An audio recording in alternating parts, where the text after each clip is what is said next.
tahun 2022, Indonesia mengalami kelangkaan dan kenaikan harga minyak goreng. Hal ini disebabkan oleh beberapa faktor, seperti kenaikan harga minyak sawit mentah di pasar internasional. Pemerintah Indonesia mengeluarkan kebijakan untuk menstabilkan harga minyak goreng, di antaranya penetapan harga eceran tertinggi atau AHT untuk minyak goreng, hingga subsidi minyak goreng bagi masyarakat. Meskipun pemerintah telah mengeluarkan berbagai kebijakan, kelangkaan dan kenaikan harga minyak goreng masih terjadi di beberapa wilayah di Indonesia. Hal ini diduga disebabkan oleh adanya praktik penimbunan minyak goreng oleh oknum-oknum tertentu, seperti di kota Palu, Sulawesi Tengah pada tanggal 3 Maret 2022, polisi menemukan penimbunan minyak goreng sebanyak 53 ton minyak goreng yang ditimbun oleh salah satu CV. Lalu bagaimana menurut pandangan Islam dan mengapa hal tersebut bisa terjadi?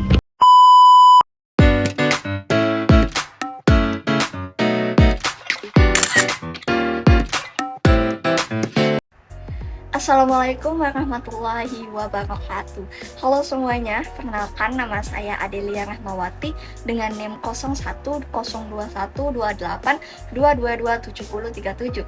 Saya merupakan mahasiswi dari Universitas Sriwijaya, program studi Ekonomi Pembangunan. Di video kali ini saya akan membahas mengenai bagaimana pemahaman Islam mengenai ihtikar dan contoh yang ada di Indonesia mengenai ihtikar. Saksikan videonya.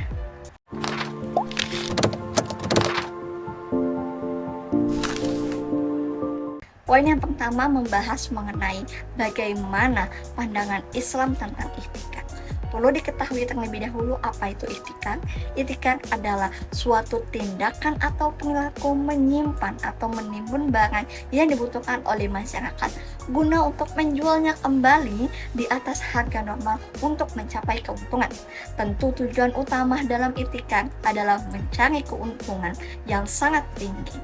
Dalam Islam, praktik ihtikar hukumnya haram. Dalam Quran surat Al-Hajj ayat 25 yang artinya, dan siapa yang bermaksud di dalamnya melakukan kejahatan secara zalim, niscaya akan kami rasakan kepadanya sebagian siksa yang sangat pedih. Sehingga pada surat ini sangat jelas bahwa praktik ihtikar merupakan praktik yang sangat merugikan bagi umat Islam dan hukumnya haram bagi Islam.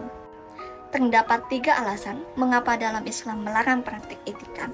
Alasan yang pertama adalah menciptakan kelangkaan. Kelangkaan terjadi karena barang-barang yang dibutuhkan oleh masyarakat disimpan atau ditimbun dengan tujuan ingin mencapai keuntungan. Akibatnya apa bagi masyarakat? Masyarakat akan kekurangan akan kebutuhan barang tersebut. 2. Mengakibatkan kenaikan harga. Kenaikan harga terjadi karena permintaan di pasar cukup tinggi, sedangkan barang atau penawarannya cukup rendah. Akibatnya masyarakat akan menaikkan harga yang terdapat pada barang tersebut dengan jumlah yang cukup sedikit.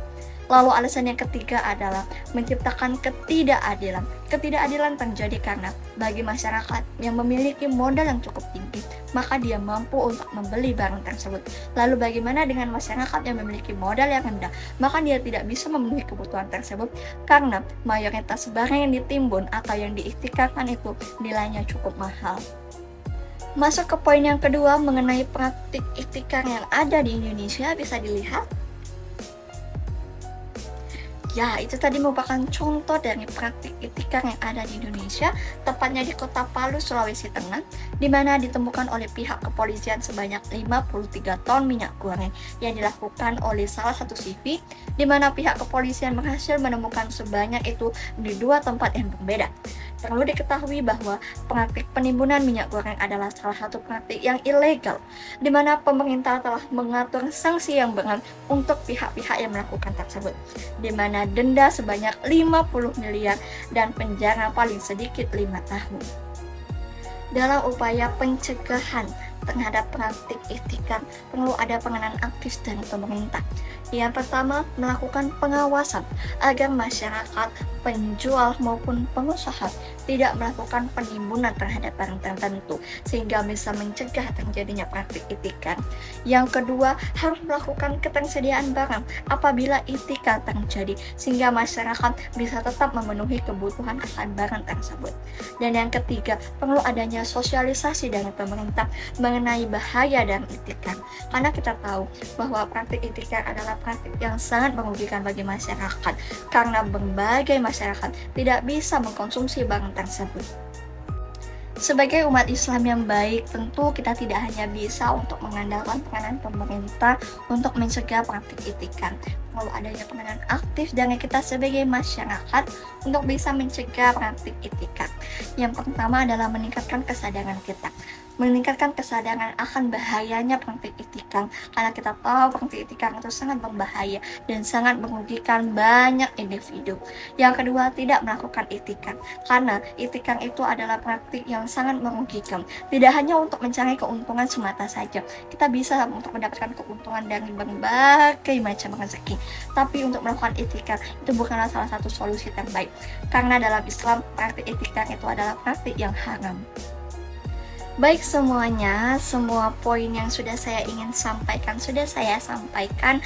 Saya sebagai mahasiswa harapannya semoga berbagai upaya baik dari pemerintah maupun masyarakat bisa terjalan dengan baik untuk bisa menghindari yang namanya itikad.